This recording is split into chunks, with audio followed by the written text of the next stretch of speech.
Well, good morning. Thank you for joining us this beautiful Sunday morning. We're getting a little rain. That's a good thing. It's a little early, but we'll take it. Hopefully, we'll get out of this drought situation. Well, today is Communion Sunday, so if you would like, get your elements and grab your elements, as Pastor Carl would say, and take it with your family and just spend some time just remembering what communion really means and what it means to us as Christians and what Jesus was saying at that Last Supper. We'll be having a meal here at the Father's house after service. Pastor Carlos and CR are going to be cooking it up. So if you want to come by and have lunch with us, we'd love to have you join us. Also, I wanted to mention, don't think I've done it on the video, that our Celebrate Recovery class has kicked off again. They're meeting at 9:15 on Sunday mornings. So if you want to be a part of that, I know they'd love to have you be a part of it. And it is a life-changing experience, I have to tell you. So again, that's Sunday mornings at 9:15. Our men's group is meeting on Monday nights at 6:30 here at the Father's house and on Zoom. So if you want to be a part of that, let Pastor Carl know and he'll get you connected with that, or just show up. I think they eat every time they get together. So if you're hungry and you don't have dinner plans, come on by on Monday nights. Our ladies group is still meeting on Thursday nights at 6:30 on Zoom. We'd love to have you be a part of that. Let myself or Deanne Paradis know. Today is our regular tithes and offerings. You know the drill. You can go to the Father's house.org, click on the giving button, set it up as a one-time gift or a recurring. You can give to our missions in India and Argentina that way also. You can mail a check to the Father's house at 133 Bernal Road, San Jose, California, 95119. Or if you live in the local area and you'd like Pastor Carl or I to come by and pick it up, we'd be very happy to do that and just say hi.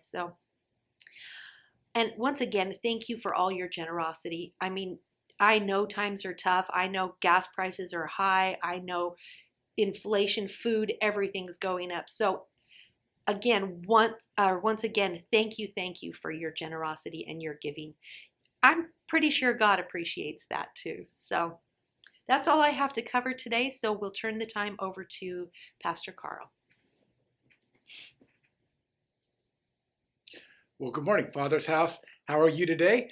I know you're having a great day. We got a little bit of rain that kind of hit our way, which is always a good thing. And today's a beautiful day, and I know that you're going to probably enjoy it. A lot going on this weekend. NASCAR final races of the season are here. They're upon us, so they'll crown a new champion there. As you know, I'll be excited about that. But most of you that are watching this, that probably won't be the case. But those of you that will be, well, I'll be joining you. So we'll see how it goes. Anyway, glad to be here again today. Hope everything, like I said, is going well. I trust that it is. I'm having a good day. I'm having a pretty good day. So with that said, I guess maybe we should just talk about a few things, right? What do I want to talk about? Anything? Any idea what do we want to talk about today? Let's maybe do it that way. Well, I guess what we should do is we should probably continue in our series on James here that we've been working through and see if we can kind of come to some understanding of this book of wisdom that James has put forward. Last 2 weeks, we've actually worked through the first chapter of the book of James. Now we're going to switch and go into the second chapter, as James is going to pick up another thought here.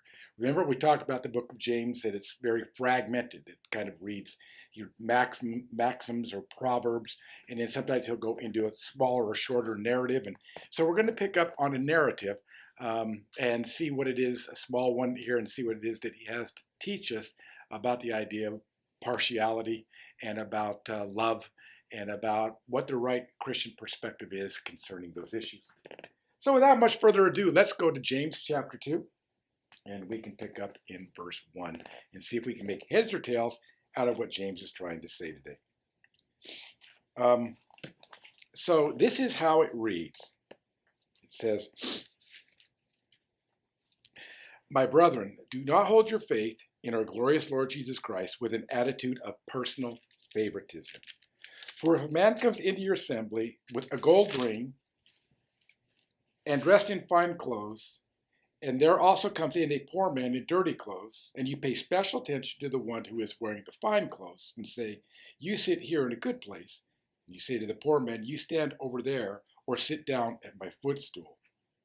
Have you not made a distinction among yourselves and become judges with evil motives?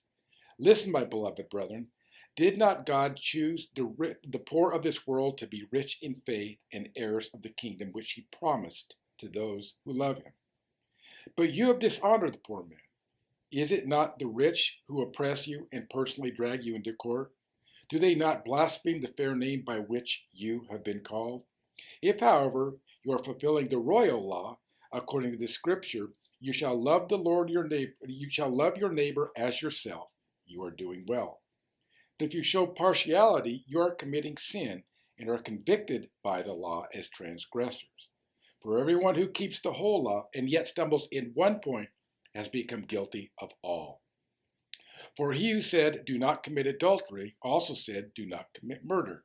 Now, if you do not commit adultery, but you do commit murder, you become a transgressor of the law. So speak and so act as those who are to be judged by the law of liberty. For judgment will be merciless to the one who has shown no mercy. Mercy triumphs over judgment. That's kind of an interesting passage when you read it, isn't it? It's like, okay, did James wake up on the wrong side of the bed this morning? And is he in a bad mood? Because he seems to be pretty direct in what he's saying here. So what's he talking about? Well, it sounds like he's in maybe a bad mood when he woke up, because he's kind of comes across as a kind of a confrontive text of what he's talking about. He's talking about showing partiality. But I don't think that that's the way that it ought to be read. And let me explain a little bit. I think what James is talking about in this text is he's talking about a preemptive measure, or the way that a Christian church ought to behave himself. I don't think he's correcting actions that they've had, but he's telling them what the standard is that they're to live by. Now, the reason I say that is because at the time when this text was written, probably before 70 AD, before the destruction of the temple, you still had this order of Judaism that was still intact and in place, with the Sadducees, the Pharisees, the scribes, and as such. And if you remember that they always loved the position of honor, and so they always took the position of honor. And so it's, in some cases, remember that the Christian church, even though they were dispersed, they were probably still meeting in the Jewish synagogues at that time, because they were still kind of seen as a sect of Judaism. It wasn't until much later that even the Judaizers began to realize that Christianity was a breed all of its own, and it was really a standalone religion based on Jesus Christ, his resurrection, and also on his moral teaching. But that was before all of this division kind of happened in church history. So what James is saying here is, he says, look, in Judaism, there is a preference that's giving to those that are rich, to those that are elite, and to those that are in power. And so what he's talking about, that you could buy a priesthood, and if you paid enough money, you could become a priest. And then while you were performing the sacrifice at the altar, then what would happen is your wife would sit down on an expensive rug and watch you perform this, almost like it had become this showy thing. And so what the apostle's here saying is, he's saying that the church is not supposed to act like that, because that's not consistent with the teachings of Jesus Christ, and really what he calls the royal law and the law of liberty, which we'll get into here in a minute. But before that, I want to talk about what he's saying and see if we can kind of make sense of what he's talking about when he talks about not showing personal favoritism or partiality, which would be the same thing, to those that are rich. Now, I suppose that if we took it just at face value, we could say that we should treat the rich different, or we shouldn't treat the rich different than the poor. But I'm not sure that that goes far enough when we're talking about the Christian notion of no personal favoritism towards one or the other. It's interesting because James is kind of juxtaposing two positions here. He's showing the position of the rich, and he's showing the position of the poor. And he's showing that kind of what he's saying is that in our natural flesh, in our natural inclination, we are impressed by those who are rich, or we are impressed by those who are or those that are in power, or those with fame, or those that are in high places of honor, and with the poor and the lowly, that we sometimes it's easy for us to dismiss them because, well, they're just the common, ordinary folk. And so what happens is that we kind of, as Americans, even in our own society, we have this kind of this draw towards Hollywood, right? Hollywood stars, some people would. Matter of fact, if you go to Hollywood, you can get on a double-decker bus and they'll drive you around and show you where all the stars live, and you can ooh and ah, and hopefully you'll see one of them come out of their house. Or if you go to country western awards, music awards, then you see people ooh and ah over the country western stars. Or if you go to, let's say, a football game, you're hoping that you can get close to the tunnel so you can get close up of your favorite players coming out and such. And so we make a big deal out of these people that are in these types of positions of honor or fame or wealth or power. And so, but so on the converse of that, and James is saying that that's kind of really that group of people that you shouldn't treat any differently than you would treat the poor. He juxtaposes this because, for the most part, we really don't like hanging out with the poor much, do we? If we hang out with the rich, we get to go eat at Ruth Chris Steakhouse. If we eat at the poor, we end up going to Costco and getting each of us getting a $1.50 hot dog. And so what happens is we'd much rather eat at Ruth Chris Steakhouse than have a hot dog at Costco. And so what happens is we kind of want to discount or downplay those that are poor. But it's interesting because when James is kind of juxtaposing these two positions, he really, just like he did earlier in chapter 1, where he's going to reverse the two. Remember when he talked about the rich, that they're going to fade, and that the humble are going to be in the exalted state? He did that we talked about that, I think, 2 weeks ago. And then he's kind of doing that exact same thing. He's saying, we think the rich and we hold them in high value, but the gospel does just the opposite. It holds the poor and the oppressed and the marginalized in high value. So what he's talking about here is he's talking about in the Christian context that what's more important is that we always keep our eyes on those that are in need, not those that have.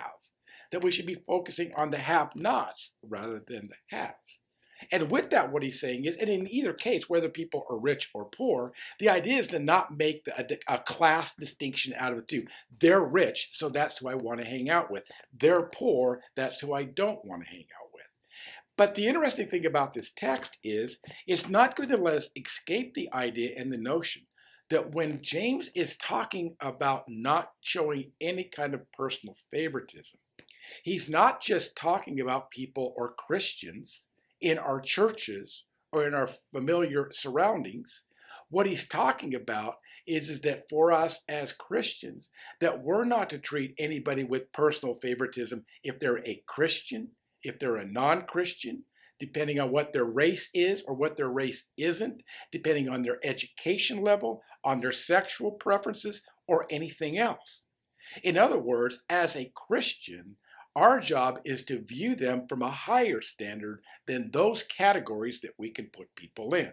So what it's saying is, no matter who comes into your church, no matter who comes into your surroundings, no matter who you encounter on the street, don't show any personal favoritism to any of them, but to treat them all the same. Now, that's an interesting thing. Because I'm not going to treat a man on the street necessarily the same as I'm going to treat my son, a man that I don't know, as I'm going to treat my son. And I understand that kind of relationship. But remember that we're talking here about the virtue, or what we're going to talk about is the virtue of love, which he's going to bring in. So he says, rather than seeing people in this position of high honor, high praise, high popularity, a lot of money, a lot of strength, and his outer category of the oppressed, the poor, the marginalized, the dirty, the untouchables. He's saying that when you're viewing them through the ethic of love, then you're going to give to them all that is due. You're going to ultimately always have their best interest in mind in every circumstance that there is. So therefore, you can show no partiality if you're working out of the ethic of love. Now, he says that when he says, what he does is, James makes an appeal here to what he calls the royal law, which is, thou shalt love your neighbor as yourself. So again, what he's doing here is he's inferring that the highest law, because by categorizing as the royal law, what he's saying it's the king of all laws or the queen of all laws. It's the law of all laws, and all other laws, if you want to call that, all other virtues, if you want to call that, all other character traits come out of this principle of love, the royal principle, the first principle that all of Christianity works from. So what he's saying is that because it's the first principle of our relationship with Jesus Christ, it means that the only thing that we can hope for in everybody we encounter is their good. The only thing we can desire for them is their good. So that means in those instances, we won't defraud somebody. We won't defame somebody. We won't criticize another person. And we won't judge them based on where they are, either on the social structure or stratus, in their finances, in their strength, in their educational level, the color of their skins, or as I said earlier, even their gender identity. Those things become non-categories when we consider ourselves Christians. That means that we're open and welcoming of all people, because the royal law of love dictates by its very virtue that we have the best in mind for everybody. That doesn't mean that we'll always agree with their lifestyle. It doesn't mean that we'll always agree with their choices. But it means that is we're not the judge of those people. Ours is to have their best interest always in mind. So the first thing he says is that this is the law. This is the law by which you're to live. It's the royal law. It's what we would call, in logic, it would be a first principle. In other words, every other principle in Christian faith hinges on our first obeying and participating in this principle. It's interesting, though, because he then goes on to talk. He says, and what you don't realize is it's the strong that take you to court. It's the strong that oppress you. It's the strong that have the money to do those things to you. It's not the poor that does that to you, is it? And so what happens is the very people that you hold in the most high esteem are the ones that will defraud you. Not all of them, but in general will defraud you of that which you even have. And so what he's saying is you're looking at this wrong. Because really, if you look at it, God's honor and God's eye is always on the oppressed and the weak. That's who he came to save, right? And when he talks about it, he says he didn't come for the strong, but he came for the weak. Jesus' own words. He didn't come for those that already had God. He came for those who didn't know God, that they might be redeemed and have a relationship with the Father. So the next thing he says, apart from this, and he says, he refers again to this ethic of love, and he refers to it as the law of liberty. And I love that. So the first thing we have is we have the idea that love thy neighbor as thyself is the first principle of which we live all of our life. And he also says it's the principle of liberty, liberation, of freedom, if you would have it. So what he's saying is that the law of love liberates us to where we can love all people right where they are, right state with the state that they're in, and in whatever predicament they're in, we can love them because we have their best interest in mind at all times.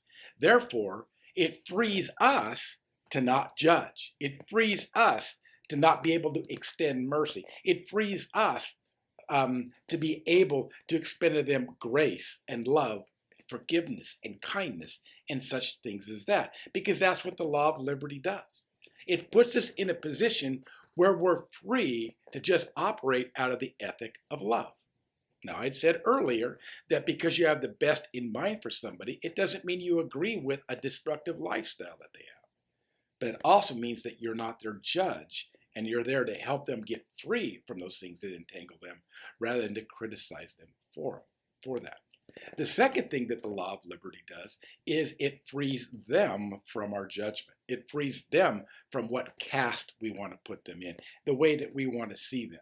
Because what the law demands then is for us to set them free and let them be where they are and join them in their own efforts to free themselves from their own entanglements and that life can throw their way. Those entanglements can be addictions. They can be family relationships that have caused damage emotionally. They can be financial problems. They can be forms of oppression from from systematic and systemic racism, or from oppression and marginalization because of other things. And the idea that the Christian virtue or the love ethic is for us to have their best in mind and to help them out of those situations and to rise them up so that they can become all that they can be. So what he's saying is simply this: the law of love and its first principle is that by which we act and have an attitude towards all people, wanting their best and having their best interest in mind. The law of liberty frees us from judging people, of not extending mercy to people. It also frees them to be who they are, right where they are, right now in their present circumstances. And with that, then, we extend to them all that we have to help them in their marginalized position get out of that area that they need help in. So with that being said, then, our job is to help them, not to criticize them, not to judge them, but to stand with them. He says an interesting thing at the very end. He says, and what you have to realize is that to him who shows no mercy will be given. And then he goes, but then he makes an interesting second statement where he basically says, because don't you realize that mercy triumphs over judgment? In other words, the higher value, whenever we're dealing with people, is for us to show mercy rather than judgment, grace rather than condemnation, forgiveness rather than unforgiveness, love rather than hate. When we do those things, we're living by the law of loving our neighbor as ourselves. So in short, and I know this is going to be kind of a short one to talk about today, in short, this is what he's saying. He's saying in this predicament, he's saying, number one, don't show partiality to anybody, because as a Christian, it's not your place to do that. As a matter of fact, if you show partiality to people one over another, then ultimately what you're doing is that you're creating that which is not the Christian virtue at all. Because the royal law, or the law that we're to live by as Christians, is to love everybody the same.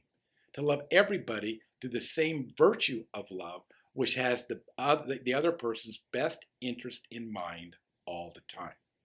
He also says that that law, when we live that law, it sets us free from judging other people, and it sets them free from our false expectations of what they should be. Then he goes on to say, if you don't do this, if you don't live by this law of love, then what happens is you put yourself in the position of a judge, and you don't extend mercy to those people, but rather what you do is you treat them harshly. And because you do not show mercy to them in their low estate, then there won't be any mercy shown to you by God. He says, however, if you want to walk in a greater commandment, in a greater love, and in a greater position in the kingdom of heaven, then your job is to extend mercy and not judgment, because mercy on your behalf will always triumph judgment that you could hurl at another person. That's why God doesn't want us to judge other people. He wants us to extend mercy. We don't know why a poor person is poor, a sick person is sick, or why people do and say the things that they do. That's between them and God. We don't know what their life has been, and what has caused pain in them or caused them a certain predicament, but God does. But when we simply welcome all without partiality, loving them and having their best in mind, and extending the hand of mercy, what we find is that mercy triumphs over our judgment, and we're thereby free to be who we want to be, and we're free to let them be who they can become. I guess the task today is to question ourselves and ask whether or not we're able to live up to that standard, or if we want to live up to that standard. Because to do such means that we've got to set people free, see them with different eyes, rather than see them as people in power, in high positions, and others in lowly positions. It's to see all people through the eyes of love, which only has their best interest in mind, regardless of who they are, regardless of their circumstances. But that takes one thing. It takes your participation. It takes you saying yes. It takes your involvement, your active involvement in caring and loving other people. We're going to talk about that next week when we talk about about the difference between faith and works and why works are important as the Christian. But we'll leave that for then. But right now, the works that he's asking us to do, James and Jesus, is to love all people. And that means to always have their good in mind, to extend mercy rather than to be merciless. And by doing that, it will triumph over any type of judgment that us or the world can put on other people. I hope you'll say yes to this ethic of love, to this standard of love, to this royal law, this law of liberty. I hope you'll say yes and participate in the love of God for others. God bless you. Have a great day, and we'll talk more next week.